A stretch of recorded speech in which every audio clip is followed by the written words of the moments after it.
I'm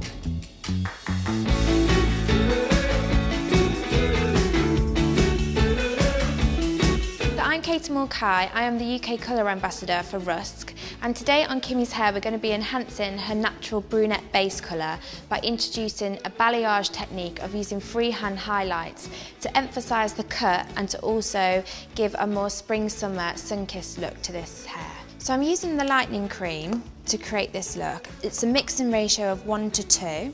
Using 24 with it is going to allow it to lift slowly and will give more of a natural result.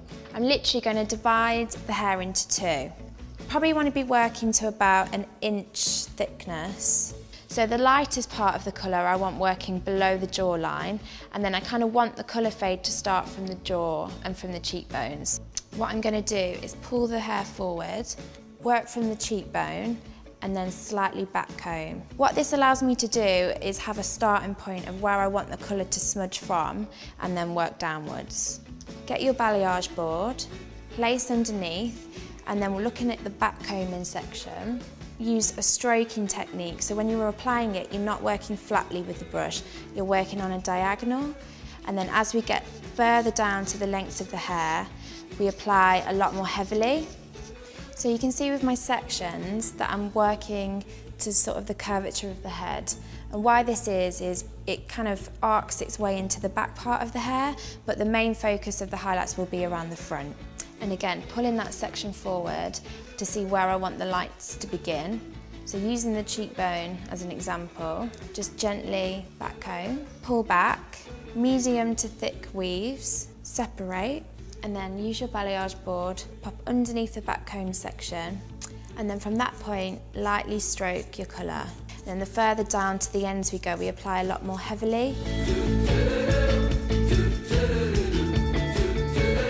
Now I'm on the top section. Now because this is the last part of the hair that's going to sit on top of this, what we don't want to do is take the colour too high. So the focal point of the lights will be towards the very ends, applying very, very lightly so it hardly penetrates through the whole of the hair. And then as we get further and further down, we're just literally going to penetrate a lot more colour on the very, very bottom part of the hair. So what I'm going to do is repeat that exact same process on the other side of the head. So when it comes to the fringe, what we need to do is get enough lights in there to blend through the sides. I'm going to be working on almost creating like a shadow and light effect. I'm going to take the top section of the fringe away. And all we want to be doing is take enough, just so when this top section falls over the top, it's just going to create a little veil. So where I want the light part to be is towards the inner socket of like the eye and above the cheekbone. So what I'm going to do is literally just pick up that whole side of that fringe and lightly weave through the bottom areas and pull down. Place under, just slightly on top of the board, making sure that we're just working through the very, very ends of the hair. And then very, very lightly, we're just stroking colour through the very, very tips of that fringe. And then I'm going to repeat that exact same process on the other side of the fringe. Okay, so now the fringe is complete, we're going to leave that to set for about 20 minutes. So we've just rinsed off Kimmy's balayage, and what we're going to do now is applying the gloss. So I'm going to be glossing Kimmy's hair with an 813B in the Deep Shine Demi range. What it's going to do is help to flatten out any brassiness without taking it too flat. It's almost going to keep a little bit of that caramel tone to it. And then now I'm just going to use the tint brush in my hands, applying the colour through the mid-lengths and ends over the top of where I've pre-lightened the hair.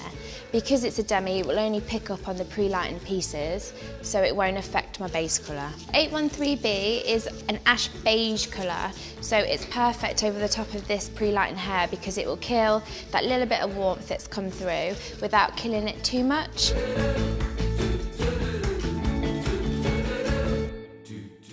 So once that's applied over all the pre-lightened areas, we're going to leave that to develop for about 5 to 10 minutes. So I've washed that off Kimmy's hair and I've used the smooth shampoo and conditioner purely to give it lots of shine and to help smooth the cuticle layer over. So now she's ready for styling.